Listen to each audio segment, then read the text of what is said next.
Hello, everybody, and this is Soraya with the Purposeful Professional. Super excited to be interviewing another very outstanding professional. Today, I have Drea DeMarchi, the founder of In Creative Co. She is a master brander and marketer. So, we're going to get into some really great topics, not only just revolving her career, but also the importance of personal branding, marketing, and how you can turn your interest, whatever that is, into a branding and marketing powerhouse. Today, I want to start with a pop purpose segment. We have a new opening segment called Pop Purpose. And we want to talk a little bit about what's happening with the girl economy in 2023. I'm sure you know the success of the Barbie movie, Taylor Swift's Eras Tour, as well as what's been going on with Beyonce's Renaissance. The purchasing power of women is higher than it's ever been. So Drea, why don't you introduce yourself to the podcast listeners, and then we'll go into a couple of our questions around today's pop culture topic on the girl economy. Absolutely. Thank you for having me today. It's wonderful to speak to you. So excited to be here. I'm Drea DeMarchi. I'm founder of In Creative Co. And we are a branding and brand management agency that's powered by the Co Creative Collective. Yeah, cool. I feel like everything you do is so dope. Like you're at the intersection of marketing, branding, sustainability. I really think you built a great company. So congratulations on that. And yes, we need your marketing expertise to break down what's been happening with Barbie, Beyonce, and Taylor Swift. So the article that we read, or that I'm referencing, is an NPR article called "The Girl Economy in 2023," and it discussed the rise of women's purchasing power and the support of Taylor Swift's Eras Tour and Beyonce's Renaissance Tour.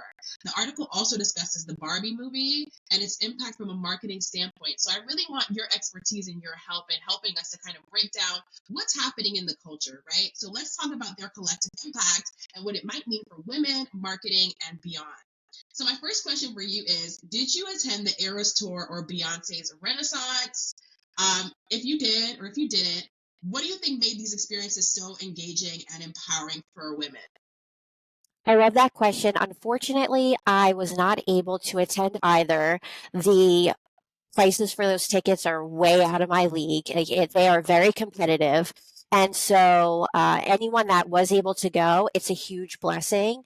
And I think overall, as I read through the article and what I experienced firsthand from people who were going, is it truly showed the passion that women have, and that passion is what people saw the result of with those economic rises, which when women are passionate about something, they really double down. And when they double down, they go all in. And so that's what we saw firsthand, was that women's passions drove us to go all into making the Taylor Swift's candy or friendship bracelets. And then the other aspect of Beyonce having the call to action, I want us to be a disco ball. I want us to be dressed in silver and sequins. And then again, doubled down and really showed up and showed out. And that's what women do. Women are extremely passionate. And so that's what I saw firsthand. And that's the key, is to tap into women's passions. Yeah. Woo, I love how you said that. First and foremost, I can relate. The prices were not entrepreneur friendly unless you are like like a Bill Gates entrepreneur or a Jeff Bezos or Sarah Blakely entrepreneur. The prices were not really in many of our pay grades. But I do think I love the fact that you talked about the passion, and the fact that passion is really what makes these women stand out. And they translated that passion to their fan base. They translated that passion to those that support them. I'm sure you heard about Beyonce's mute challenge, and like, you better not speak when Beyonce says everybody on mute. And then Taylor Swift and people, trading friendship bracelets all the way from outside of the stadium. Like, I think you're right. Like, they translated that passion and that vision into their community, and the community spoke back to them. So I want to hear about that from a marketing or branding standpoint. What do you think activated women to support these tours in record numbers? So they have a very strong fan base already before the tours. So they had an existing audience that were already considered brand loyalists, and they created a theme. And that's what they tapped into, was having the audience unite as a whole amongst a theme. So the theme of the friendship bracelets and like really dressing up for the whole Taylor Swift experience and making it an experience. And with that price point of that ticket, it has to be an experience for someone Mm, to justify it. Even if you love what it could be, you have to sell why it has that price tag. So they made it into a full on experience. The Beyonce audience also had a full on experience. And so they tapped into their brand loyalists, promised them an experience, and then showcased what that experience could be through a lot of targeted messages directly from the artists themselves. So they really pulled their audience in and had like Beyonce with the call to action, let's make this a disco ball. Let's make this into something that you've never seen before and will never see again. So the fact that they heard it directly from the all-star, the artists themselves, the brand loyalists, of course, were like, we have to do this. This is what they want. This is who we're going to see. So it had very strong messaging, and they gave the experience that they promised, and they created a community, like the community that was already there. They united that community, and mm, that unification is necessary so that people feel like they're a part of something. And that's really the core of it. They want to feel like they're in with their people. They found their people. And that's spoken even without the tours. Like the tours are over there. Well, the Taylor Swift still has the international segment, but the tours, beyond the tours, you could see it in comments that aren't even in relevant to Taylor Swift stuff. Like I all of a sudden see a comment like "Swifties unite," like that. These are yes. my people, like just Mhm, randomly. So they've really mhm. created a strong community for both of the artists, and then they pulled them in to have this experience with them, and it really amplified that message when the artists themselves spoke that and said, I'm here with you doing this too. Like we're all here together, and that they were a part of it as well. And that I think is why it was so successful, because they tapped into women's passions with all those key factors. Yeah. Woo, you're saying a lot, and I want to tap into your marketing mind. So you gave us a couple of words, a couple of keywords, one of them being brand loyalist, right? Like these women have loyal fans. They actually have a brand that has sustained the test of time. You talked about Swifties Unite. Beyonce has the beehive. She has the hive, and Mm-hmm, she's the queen mm-hmm. of the hive. So all of these things are very, very strategic on their end, but also very brilliant. You also talked about price points, right? And I think that's also something important to highlight for the podcast. The price point has to lead to an experience, and I'm sure when we get into your story and you launching In Creative Co, a huge part of marketing is about creating experiences. I think we think of marketing as like Don Draper, Mad Men, just selling something or advertising, but no, it's an experience. Like today, it's social media and people tweeting, trending, TikToking, like it's a whole omni-channel experience, literally. So I love how you gave us just that marketing like 101 college class energy. I really do love and appreciate that. And yes, you also talked about community and the importance of fostering a community. I think like today, now more than ever, people aren't just fans of Taylor Swift. They're a Swiftie. They're a part of her family. They're a part of what she does. So I think the community aspect is super strong and powerful as well. All right. So with the Oscar snub, last question. I want to focus on what's happened with the Barbie Oscars snub. Not necessarily the Oscar snub, but I'm sure you've seen those trending comments. The Barbie movie also unlocked women in a whole new way. I went to the movie theaters. Everybody was wearing pink. Another like everybody do this to be a part of this thing. But I want to ask you a couple questions about that and see if your marketing mind can help us to understand what was so fantastic about it. So the question is, the article also refers to the Barbie movie and the record breaking box office run it had. One thing that stood out to me and really to all of us was how powerful the marketing was. As a marketer yourself, what do you think made Barbie's marketing so captivating? The partnerships, they Mm, partnered with an immense amount of companies where I would never even thought Barbie would have been a part of. And so they capitalized on partnerships that it felt like Barbie was literally everywhere. It encompass the entire globe. It was everything on both social platforms and the internet. Even Google was draped in Barbie pink. And there was this it felt like we were engulfed into the Barbie world, not forever, but for a short amount of time.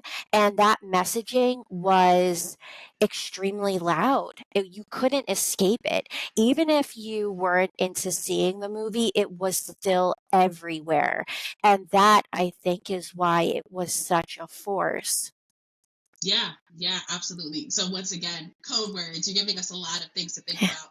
Messaging, that's huge, but also partnerships. Like, are there any brands that partnering with them can bolster your presence, can bolster what you're doing? I think that's super effective. All right, so I want to get into your background, and I want to get into your story as well. Thank you for such a great pop purpose segment. You really brought all your A game to that. I think we're learning a lot about marketing. Hopefully, y'all were taking notes. So I want to know, one of the things that we do at the Purposeful Professional is we like to say we're the podcast for the people, your career, and then also the culture, right? So we like to talk about who you are as a person, your career, but also the cultural influences that you are engulfed in. So I want to start with you as a person. Can you tell me, like, who was Andrea or Drea as a child? Like, what did you envision your first career path Mhm. being, or career being, and why?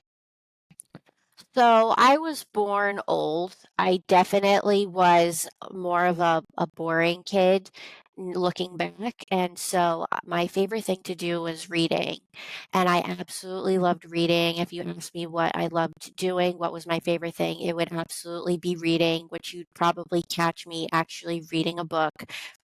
And with that, I knew I loved the written word. I loved storytelling. I loved having characters go through a challenge and then find a solution. I loved experiencing that along with them. And that was the essence of what I knew I loved, but then how do you develop that into an actual career? That's like the golden question because it can be extremely difficult to find exactly what path is the right path to take for a person. And so I knew I wanted to go to college, and with reading, I loved content creation, along with writing, just maker. I'm a natural maker and I have a doer's spirit. Mm, So I knew I wanted a communications degree and I picked that right away. I really declared my major the first month of college, which some people are like, "Oh, that's really soon. Are you sure?" And I knew what I wanted. So I honed in on what content creation is, and the core of content creation is storytelling. mm, Absolutely.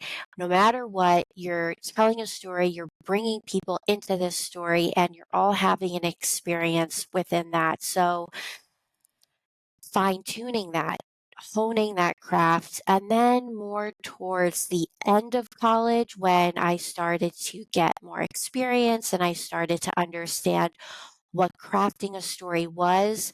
And I started out as a participant reading stories, but now I'm the one making the stories.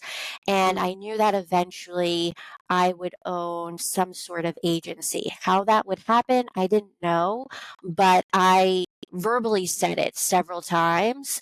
And I knew that that was somehow going to be on my path. Yeah. Woo. I mean, first of all, I can relate to being born old. I think that is something that a lot of us experience. I'm also an old soul. I also grew up a bookworm, but I think one of the benefits of that is that you knew your direction really early. Like you didn't spend time wavering and being like, "Hey, I might want to do this or I might want to do that." Like how people like to joke that this singer SZA went to college for marine biology. Like Oh, totally opposite of where she ended up going. Not to say that's a bad thing, but some people that's their life. But it seemed like you had that direction. You knew is what motivates me. And I'm grateful that you talked about how storytelling is at the core of marketing, storytelling, content creation. So you took that, in love with the storytelling sequence of like heroes versus villains, or, the bad guy versus the good guy, or, what happens at the end of a conflict. And oftentimes these are sequences we see that companies play out with each other. How many times do we see, a company say like, "Hey, we're the good guys, we're the bad guys," brands channel stories. I think that has a lot to do with what you're doing now. So that and the communications degree, shout out to your alma mater because obviously they prepared you super well for what you're doing. Has a lot to do with where you are now and today. So I think that was a really great childhood background. And I think that's fascinating how you took your love for stories and turned that into marketing. That's brilliant as well. And listening and like you're like, hey, like I'm a bookworm. Try marketing. Like try taking your love for words, your love for stories, and channeling that into companies and channeling that into causes that you care about, and marketing that. Okay, really, really cool. So I'm wondering, like, what was the first moment that you said to yourself, um like being a marketer is cool, I might do that? Like when was it like marketing for you? Because I think a lot of people who like communications and even storytelling might choose to be an author or a writer. So like when did you know that it was marketing for you? You were like, hey, marketing is my cool thing. It's like this is the thing that I like. so right from my first internships all the way through to my first job, and this has been sprinkled throughout my entire career up to today, is promotions. Mm, I got involved in promotions very early, and as this like extroverted introvert who like loved connecting with people, loved having something to invite people to, giving people a experience along with a purpose, and especially a brand that is very purposeful. I just fell into it very naturally because it tied in everything I was learning as well as what I just naturally enjoyed. So it really started with promotions and then fine tuning that, and learning and understanding how you amplify a brand, how you amplify a message, and how you really bring this all together into one cohesive business. It's simple and yet it's still complicated. So mm, I grapple with that a lot. It's simple in some ways, but then like big picture, it can still be very complicated. So having people understand that as a business owner, I think is a part of the journey of owning a business. Even mm, having and launching a podcast, you have to still do all of these things. Really, any idea. And that's another thing that I've always been is an idea maker. I'm an mm, idea maker, and I have mm, books and books of ideas. Literally, just like I wake up with ideas. I have ideas when I'm eating lunch. I have ideas in the shower. I have ideas when I go on a walk. Like the ideas are just pouring out of me. But I saw very early on that if you don't know how to sell the idea, it will go nowhere. And you really mm, have to know how to sell it. And the selling is with the storytelling. So it all mm, comes together, but that's really another key factor that I wanted to hone this entire craft because I want to see my ideas grow and flourish and live. I don't want them to just die in a book that I wrote at some point and then it just goes nowhere. I mean, the mm, amount of passion projects I've worked on and everything, I just with myself, it just pours out of me. And I know that it will never go anywhere until I truly learn how to sell it and then can bring other people into it in a way that they also feel passionate about it. And when you can do that, the sky's the limit and all your ideas can be brought into reality. Yeah. Okay. I feel like you're okay. Whoa. You went from marketing from like your expertise into the passion involved in marketing as an entrepreneur and what that looks like to be an entrepreneur and also be an effective marketer because it's very different from doing agency marketing. First and foremost, you said something that I identify with strongly. You said you're an extroverted introvert. I also identify as that. I think, especially when you're in creative fields and you do creative things, there's this extroversion of like, hey, I like engaging with people. I like people to see my story, see what I'm working on. I like the tangible marketing experience that they can see, feel, hear. But I also have this mastermind side where it's like, I'm the strategist, I'm the planner, I'm the one sitting up sometimes 2, 3 a.m. at night trying to put things together. And I think I see both dualities in you, which probably is what makes you such a great marketer. You can balance the extroverted side of engaging with people while also thinking about the introversion involved in, hey, what are the deeper needs that people have? You know, you're probably familiar with Maslow's hierarchy of needs. What are the deeper, more the solitude needs that we have, the needs that other people might not see, but that we see when we're by ourselves and we're alone, you know, sitting by ourselves. So I think that's really beautiful. Um, you also talked a lot about just being able to translate essentially the vision into action. And I think that's where a lot of people go wrong. I'm also an ideas person, but like you're exemplifying, to be a marketer, you have to take those ideas and translate them into action. And furthermore, like you said, build passion in other people. I always say, like, you have to arouse the emotion in others. You'll see some people, like, if you ever say, hey, get a Samsung, give me your iPhone back, they're going to start crying because to them, the iPhone is an extension of who they are. It's a way of life. It's how they live. It's what they have in their hands all day. It's that passion that keeps them going. So I think as an entrepreneur, one of the things I've had to learn is how to bring other people into what I'm doing. And like you said, storytelling and arousing that passion in other people is so great. And is such a huge high point for being able to basically get anything done. You got to sell it to others because you can't carry the burden yourself. So I love that. Is there anything you want to add to any of those thoughts? Because I think you went really deep. Is there anything you'd like to add to any of those thoughts? So, when you have an idea and you want it to go somewhere, you have to know that there's going to be rejection. Mm, But to know you will be okay with the rejection if you truly believe in your idea, and that passion is going to override all of the rejection that you'll ever get. And I saw that firsthand at one of my first promotions jobs. So we were at the Hudson River Park, and I helped produce these free events, literally mm, yeah. free, 100% free for the public. Everyone's invited. Hundreds of events along the west side of New York. And we would promote these events, and a part of the promotion, we had the entire event lineup on these event calendar booklets, and it literally showcased from May to October free events for New York City. You don't even have to be a New York City resident, like free for Hmm. anyone. And I stood giving these out, trying to give these out, saying like Hmm. free events in New York, free events in New York. Thousands of people would turn me down and not take Hmm. it. And I would think to myself, I know what I'm doing is so good. This is good for the Hmm. community. This is good for us as a whole. And I believed in it so much, I didn't care that people said no because that's how firmly I believed in it. And Hmm. that's a key factor is when you firmly believe in what you're building, the rejection won't matter. Yeah. Wow. Wow. You're touching on something that I was just thinking about the other day. So I literally have a LinkedIn post in my drafts talking about fearlessness and rejection.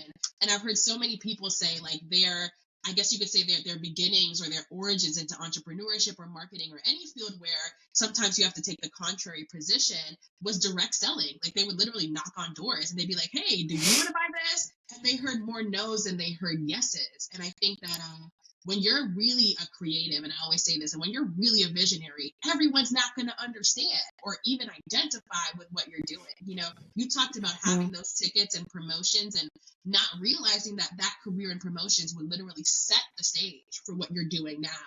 Being able to hear no, because I literally get people like asking me, how do you persist when you hear no? I always like to say, I'm the voice in the wilderness. There's a part of me that's an evangelist. I'm willing to go up for what I believe in. I'm willing to stand alone for what I believe in. And I think that promotions job was really teaching you, even when people say no, believe in what you're doing, stand tall, and keep going.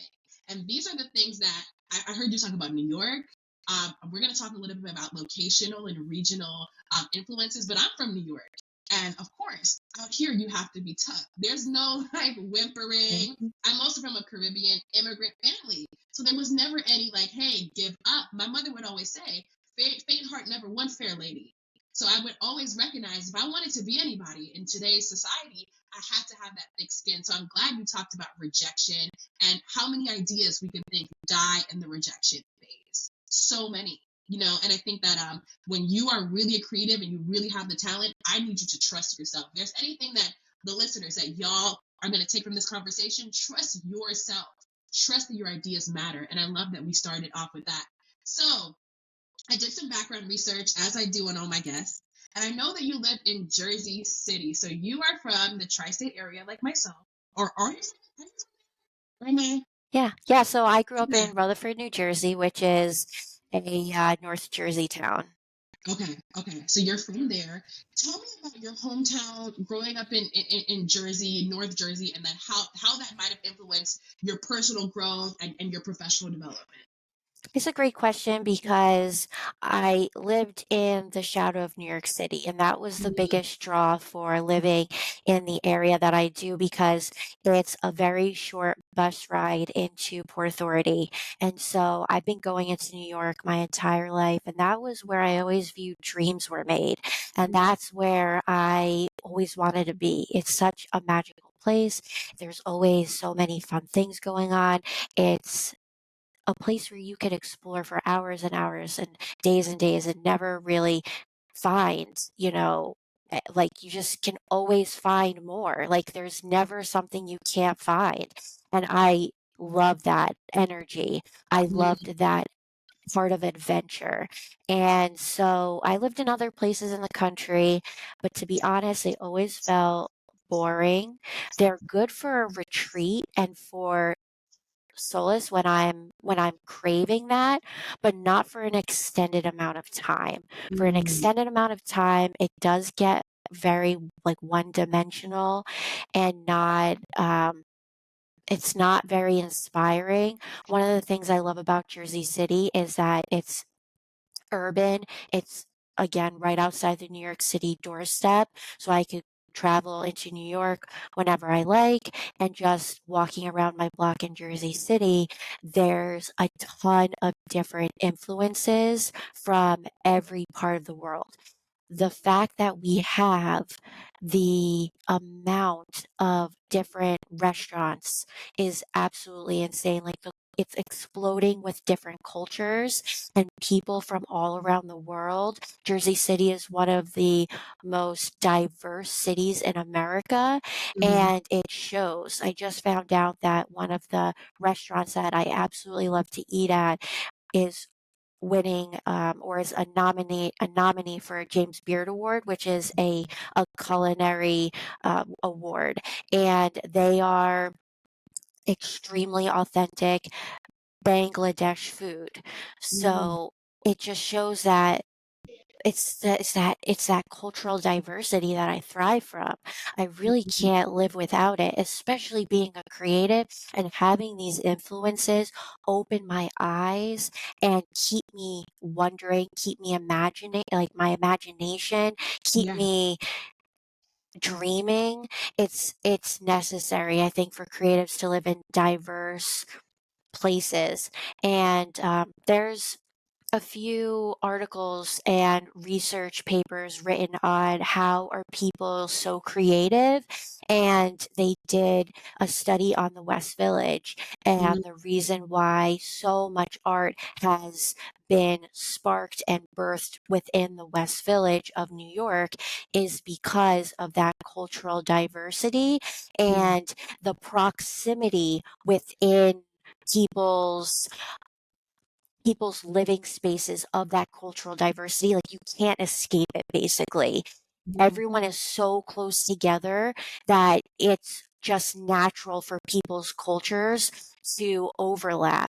And my family's from New Jersey, and so my grandmother grew up in Bayonne, and she said that when she lived in Bayonne, all the women would congregate together and swap recipes and cultural traditions. So we're not Polish at all. I genetically have no Polish, but because of where my grandmother lived in Bayonne, she learned how to make a lot of traditional Polish foods and even knew how to speak Polish because Mhm. of where she lived.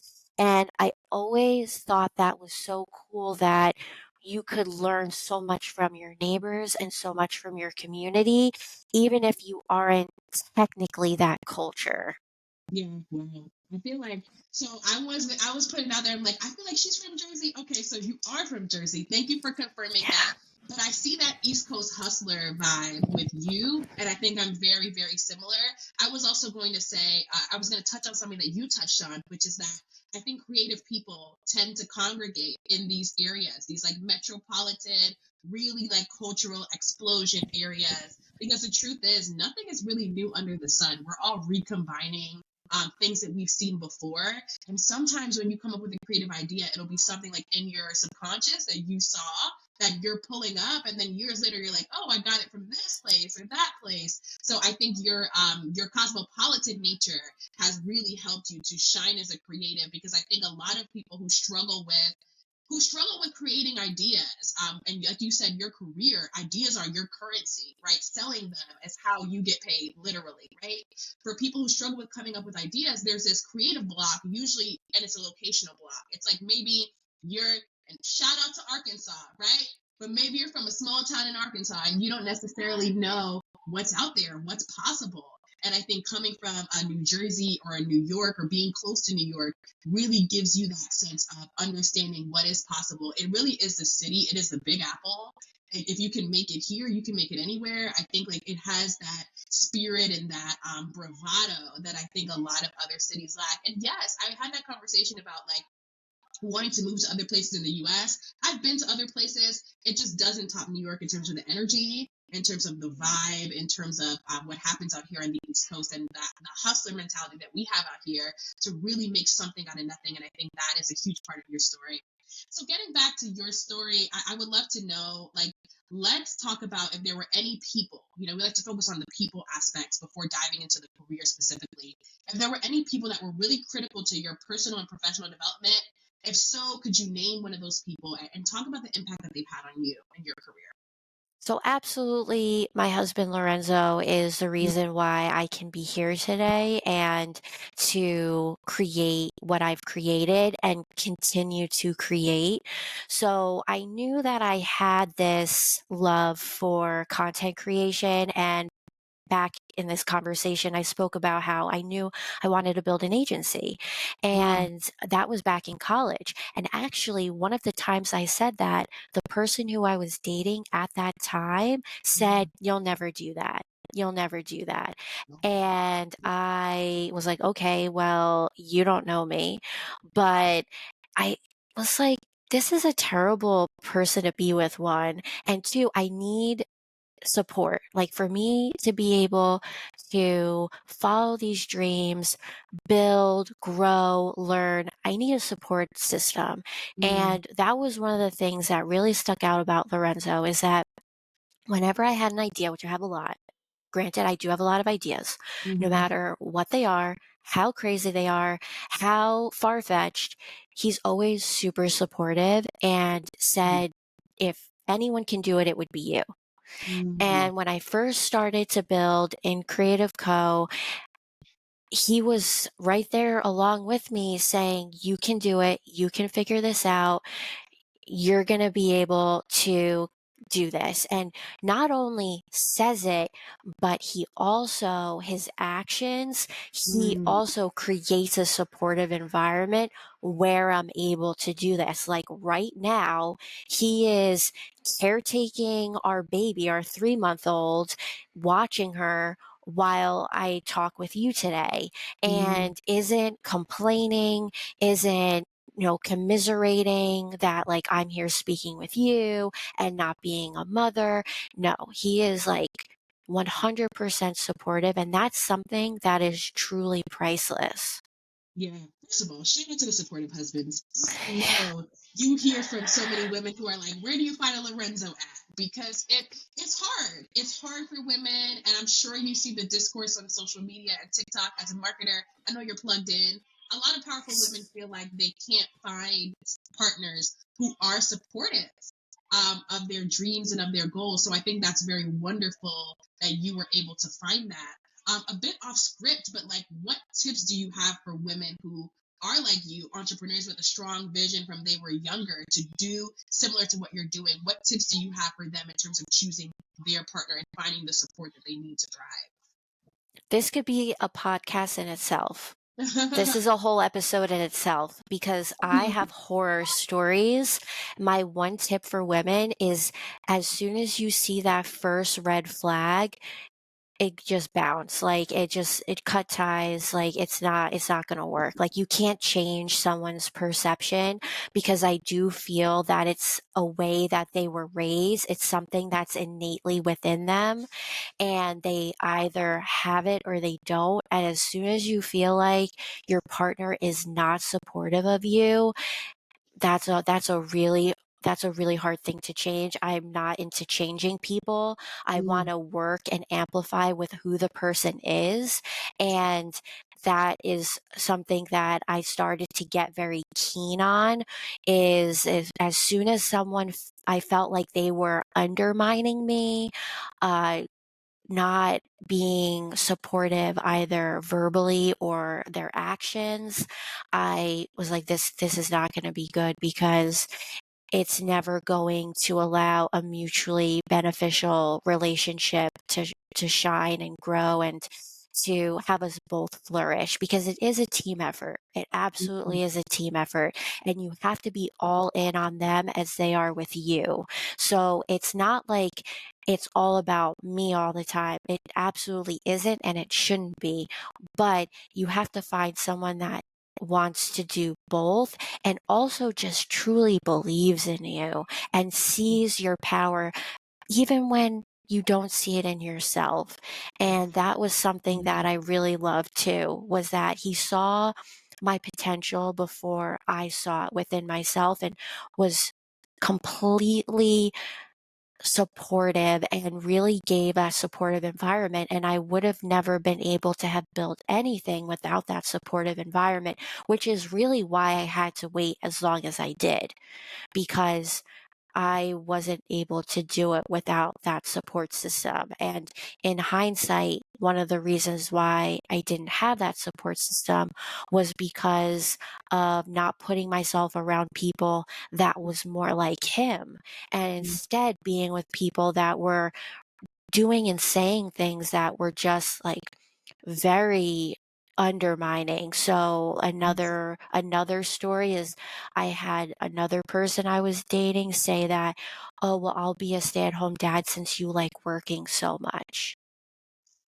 And I was mm, like, that's a weird thing to mm. say. Granted, we were literally dating like 6 months. And I was like, we can't, no. It's real. And It's real. yeah, and that obviously did not last for a reason, but it was like just those, you have to be you have to listen with your ears and you have to look with your eyes, like really subjectively at like who you're with. And if you're noticing that they're not really aligned with you, please just don't waste your time. Yeah, a shout out to you for that advice. Like, ladies listening, powerful people, powerful men and women listening, okay? Like, the first red flag, run! Do not try to rehabilitate people, okay, who are not aligned. I totally agree, and I think it's wonderful that you've been able to find that alignment because I think that's what so many, especially women, are looking for. So, thank you for that vote of confidence that the alignment is out there. Keep going. I try to find it because it's out there. All right, so now let's talk about your entrepreneurship. I think like I want to get into Drea as an entrepreneur. And you talked about like the foundation, some of the support system that you've received. I want to know, like, let's talk about your entrepreneurship and the sustainability and personal branding or company branding space. What made you found in Creative Co at these intersections? So I absolutely love amplifying messages and voices that have purpose. Mm, And the purpose that truly matters right now is creating an environment, creating an earth, creating a loving humanity. And so businesses that align with that purpose, I think, yes, I absolutely want to amplify this because that's what marketing is in essence. That's what branding is in essence. It's an amplifier. And when you know what you're doing is good work and what you're doing is going to amplify a message, I just feel personally better when it's something I can get behind and not something that I feel icky about. Because if I start feeling icky about it, that's gonna start messing with me internally. And then I feel like I'm not following my true north. I'm not following my path. And it's tough sometimes because some of the businesses that are not as purpose driven, they pay really well. You mm, know, there's yeah. always that aspect. So it's a balance. It's a huge balancing act on being able to pay the bills and survive along with wanting to follow your heart and amplify things that will make the world a better place. Hmm. So it's it's difficult, but it's worth it. And that's why I've chosen to do it the way that I've done. And especially when you know you do good work and you know what you do builds up a message and builds up a voice, you want it to be something that you could look back on and be proud of. Yeah. Absolutely, absolutely. And I totally can relate to that. Like, I have this social vision. I have this social vision of things Yeah. that I want to do, but these clients that I may not be aligned with pay the bills, and we always hear like the Pareto principle, like 80% of the profits come from 20%, right? So who are the 20%? And I always hear people like money chasing. And I think one of the things that I really think is special about In Creative Co. when I was looking at your marketing is really how you center that. Like, we're looking for these type of people. It was very, very clear what type of ventures you want to work with. And shout out to you for like getting that clarity, because I think a lot of agencies, a lot of consultants, a lot of like those type of businesses often just chase who's paying. And it kind of gives a vibe of like, hey, if you can afford our rates, we want you. Versus like, I actually am looking directly for this type of person because I think they align with my values. I think they align with my company's values. And it speaks to that broader purpose that you have. And I relate to you. Like, I not only do I have this podcast, but I also have a nonprofit. And I know that amplification of social issues and social causes is so important. I have so many friends in the sustainability space who are trying to do essentially what you're doing, or who could need your help, or who do need your help, not could, do need your help. And people like you to amplify what they're working on, to amplify the fact that they care about, it's the triple bottom line. It's people, planet, profit. Like, we care about the planet a lot now, and we care about people a lot now. And I think that that is definitely shifting and changing. So I think that the work that you're doing is so important and will be so critical to the next maybe 50 years of our experience, and the next 50 years of basically consumerism. Okay. So I want to know, like, of all the companies and brands that you've worked with, like, have you had a favorite project or a most memorable job, and why? So there's one that I'd love to give a shout out. It's a new cafe. It's a wine bar cafe in Manhattan. It's called Purple Waves. And what makes them shine and stand out amongst the crowd is that they're built on circularity principles and Mm, they genuinely want to build a business that has that in mind from the ground up. And so their circularity principles are extremely rooted in ethics and morals, and they value diversity. They showcase diversity. They also have very strong sustainability practices. They are figuring out how to do this, and it's not always the most financially stable. Like, it does sometimes Mm, cost more to go the sustainable route. And the fact that they persevere and they pick sustainability over profit, I applaud them for that, because that's not yeah, always what a business owner will choose. And it is a tough decision to make, and they are leading by example. yeah. Repeat their name for the listeners just to make sure that we get it. Repeat the name Purple again. Waves. Purple Okay. Waves. Okay, Purple Waves. Okay, Purple Waves. We're gonna get that. We're gonna get that shout out for Purple Waves. We're gonna get that in the description box for you all. Yes, Purple Waves. And it's funny because you actually a little premonition to the next question, which is what is a common mistake that brands make when trying to stand for social values such as sustainability while balancing the bottom line? I want to get your feedback on this as somebody who not only is running a purpose driven agency, but also works with purpose driven brands. Like I see so many people who want to do the impact brand, but they're struggling in it. Like, what do you think is a common mistake that they make? I think that when you're putting in all this time and effort, you need to communicate it clearly to your audience. Mm, When you are doing all of these sustainability efforts, diversity efforts, inclusion efforts, you need to communicate it to your audience, and not just one time, not just in the footer of your website. You need to communicate it consistently, and you need to shout it every chance you get, because that is what's going to, one, bring in the audience that appreciates and wants to participate, but also it starts to pave the path and lead by example for your industry as a whole. And you've got to be that person that stands up and keeps echoing what you want to see more of. And that's what I see happen, is that they are doing these efforts, but they're not necessarily bringing the audience along on that journey.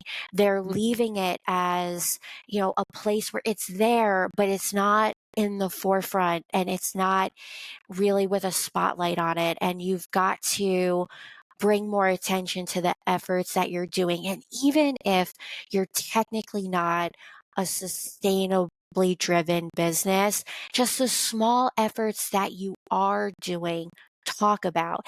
And if you're struggling with a way to make your business sustainability driven and you're not sure what to do, ask, start a conversation about it. Say, I would love to do XYZ.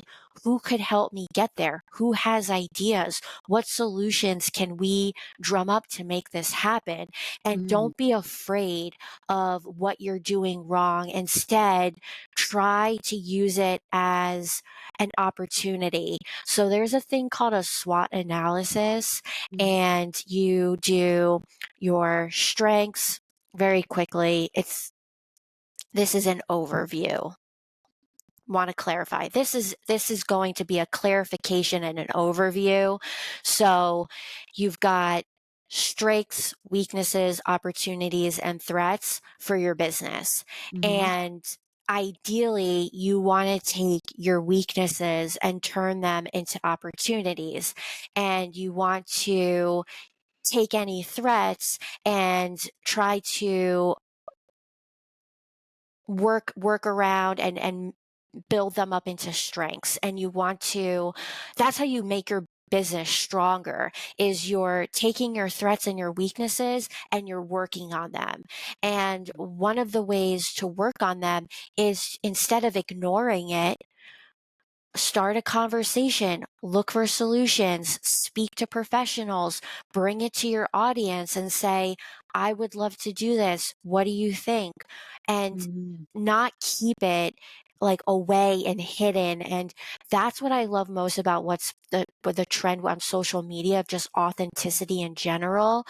These conversations, I think businesses are getting less afraid of, and they're realizing the strength in weaknesses, and that there's a huge opportunity of being authentic and showcasing your whole self, and not just the highlights and the things you're doing really well. And instead mhm, bring forward everything and saying, this is where we're at right now. what can we do to be better? And I think when you can have those honest conversations, not only do your brand followers become loyalists because that trust has risen, but you can also just genuinely strengthen your business with some really creative, great ideas, and your support system of your audience is actually there cheering you on because they want to see you do well and grow and thrive. And that's the whole key why I think authenticity is such a reason why we're actually strengthening as a community, and humanity is stronger, is we're accepting authenticity and embracing authenticity, Yeah. and not just trying to like look at the best of everything and everything has to be super polished and Hmm. perfect. Yeah, well, Drea, you're on a roll. Like, I was like, yes to everything you're saying. I was like, yes, check, check, check, check, check. I agree. Yes, 100%. I agree with everything you're saying. And I think to kind of to piggyback on some of the stuff you're saying, I was at a social entrepreneurs convening in Colorado, and we talked a lot about how the term social entrepreneur can be limiting sometimes because we have such good intentions, we fail to, like you say, communicate the value that we provide. Social entrepreneurs need to get paid too. Absolutely. In fact, there's no entrepreneurship without that market exchange. So I think you're touching on a couple of things that are probably my favorite, like I guess you could say taglines or buzzwords in entrepreneurship. One of them being build in public. And I think a lot of us have, we grew up hearing, I'm gonna build this in the lab. I'm gonna be in the startup garage, and I'm just gonna hide away from people. But I think building in public is really what people want in 2024. Like, we want to see the evolution. Like you said, tapping into the audience. The audience wants to feel like they're a part of it. I realized just doing my own marketing how powerful polls are, how powerful asking people to sound off in the comments is. It builds a connection. It makes people feel like they're involved. And when you build in public, ironically, you bring people in and you give them that sense of belonging into what you're doing, because you aren't trying to be perfect. I mean, how many companies like come across as so perfect and super perfect, and people just aren't attracted to them in spite of the perfection that they have? I think, like you said, we're in the age of authenticity. We're in the age of storytelling. I can't tell you how many storytelling like TikToks and YouTubes go viral because people want to hear those real life experiences. People want to feel as if they're a part of a real life experience, and when you provide that for people, that is really what creates the addictiveness to the brand. That's really what creates that brand loyalty. So I'm grateful that you touched on that, and you touched on people understanding, hey, ask for what you're worth and know what you're worth. And I think for a lot of social entrepreneurs, I'm one of them. You're a do-gooder, so you don't want to come across as like, I don't want to come across as being a capitalist. Well, we live in a capitalist society, not excusing the negativity that comes with that, but you need to pay your bills. You need to pay your team. Communicate that value and build in public so people can see that value and align with it in a very deep way. It's like a baby. Like, when you see your baby grow, you love that child because you've seen it through every single stage. And I think I'm a big proponent of building in public, because I feel like when I see a founder talk about their rejection or their failure or their failed product launch, it makes me want to support, because it's like, damn, I've been in the trenches of entrepreneurship too. How can I support you? How can we partner? How can we make this work? And I think people are attracted to that sense of raw authenticity that I think great brands and great leaders have. Okay, thank you for that. So I want to know, like, what was the hardest part about building in Creative Co? We're talking a lot about, rejection, asking for what we're worth. We're talking about some pretty heavy things that entrepreneurs sometimes don't have the capacity to even discuss or think about. But I want to know, like, whether it's anything we talked about before or something completely new, what was the hardest part about building in Creative Co? And what tips do you have for aspiring entrepreneurs in the space that you're in? So there's a lot of hardships. It could be really hard. I think, well, shout out to Yelbel. She was a co-founder of In Creative Co. And she Mm, was there during like the breaking ground and beginning the very first iterations of the co. And that I think was the hardest part, is having her step down and look to other opportunities and taking full reins. And it's those shifts are really big shifts. And I think that could be the hardest part is ebbing and flowing and riding the wave of entrepreneurship, and that you have to have a vision and you have to know that you're moving towards that vision. You have to hold that vision steady. You don't know, though, how you're going to get there. There's many paths, and those paths change and shift and they restructure. Mm, But you have to, no matter what, hold that vision steady. And so even through hardships like having a co-founder step down, you still have to hold that vision and ride that wave and know that there's still paths emerging, and to believe and trust and move down those paths, and all while holding the vision, and holding the vision with integrity, your initial integrity. And that is, I think, what every single successful entrepreneur has, is a very strong vision and the capacity to hold that vision no matter what happens. yeah, I think you were touching on a lot of great things. First of all, I love that you can still reference your co-founder in the meeting and say, positive things, because I think there's so many co-founder, you've probably seen the co-founder relationships that have crashed and burned. It's like, oh, where are they? They're a faint memory. So I'm glad that you and your co-founder still have that relationship, because I think founding a company is a spiritual thing. Like, it's so much is involved, and you're linked to this person for life. So I'm grateful that you shouted her out as well. Yeah, you're talking the truth, and you're talking the truth, because my podcast listeners know I'm an entrepreneur with more than one venture. And I actually, like, in 2023, towards the tail end, I went through the hardest period for my entrepreneurship that I ever went through. Like, things were just falling through left and right. And what you're saying is exactly what I needed to hear. And in fact, that's when I started posting that your vision is not wrong. I tell founders all the time, your vision is not wrong, because people will go all over the place with market research and trying to figure out, do I have the right vision? Your vision is not wrong. It might be the implementation. And like you said, it's trusting in the vision, but opening yourself up to new avenues and new pathways. I think that's really where, like you said, an entrepreneur can shine, because you can not only remain steadfast to your vision. It's like this paradox. I like to call it the entrepreneur's paradox. You have a steadfast vision, but you're open to many different forms of implementation, and those forms of implementation changing over time. Like, we see companies today who are starting AI branches who didn't have them before, right? But they're using AI to now further what they currently did, in a new and profound way. So I love the fact that you said that. And I'm just thinking, man, where was that like months ago? I needed your wisdom like months ago, because I think, like, in the entrepreneurship space, it's hard to find people to be that transparent and say, hey, like, there are struggles, there are setbacks, but remain steadfast to your vision. Because oftentimes I see founders, and I've been in many accelerators and incubators, I see founders questioning their vision and wavering in their vision. And I would say, from what I know, if you're wavering in your vision, I need you to take a break, get the solidified vision, and come back, because that's one thing I need you to be 100% sure of. So I agree. And I think that wisdom that you have and just spewed out towards me is something that the listeners will really benefit from. All right, so I'm curious. You're a personal branding guru. You dropped so many gems today on branding, marketing, not only just for the person of the person, the human, but the person behind the brands. I think you have this gift of making brands relatable to people. And I think that's a wonderful, wonderful thing to do. But have you ever seen yourself, like, taking that skill set and maybe venturing outside of the branding or marketing space? If so, what are some other endeavors you are yearning to try? I know you probably have some other tricks up your sleeve.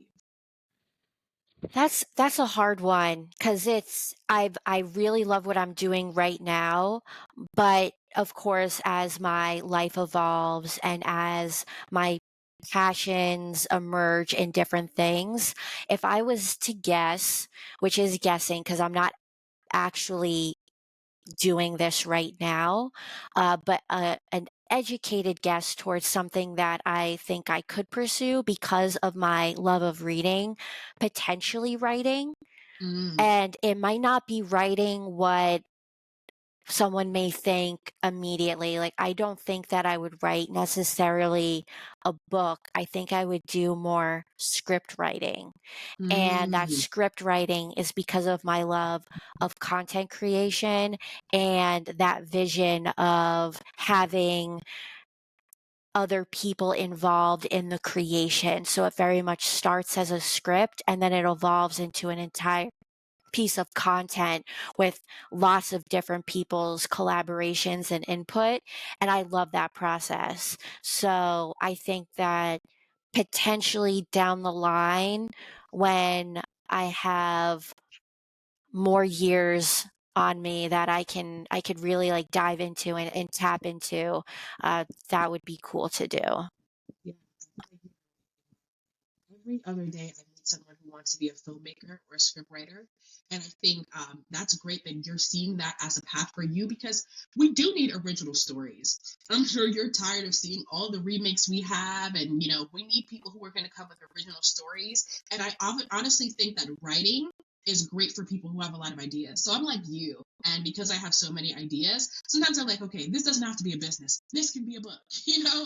We throw around different ways of getting our message out there, but it's at the core of what you've been speaking about this entire time, which is messaging, loving to put a message out there. And I'm sure that when you're ready, Hollywood, wherever you see yourself going, will receive you with open arms because you are someone who knows how to take a message and translate it for impact. Whether for a business, a brand, a mission, a cause. And I think that that's such a needed skill set, especially because a lot of television and movies, I got to keep it real now, are lacking depth. They're lacking that X factor. They're lacking that what's the broader purpose and broader mission. And because I'm a Gen Zer and I know Gen Z has like the highest purchasing power right now, and we are deeply into social issues. We're deeply into like, hey, like the thing behind the thing. Like, what are the factors, historical, psychological, sociological, that impact our experience? So anyone that can write stories and shows and movies that speak to that will be successful. So I'm definitely rooting for you in that next phase. And yes, I'm also a writer.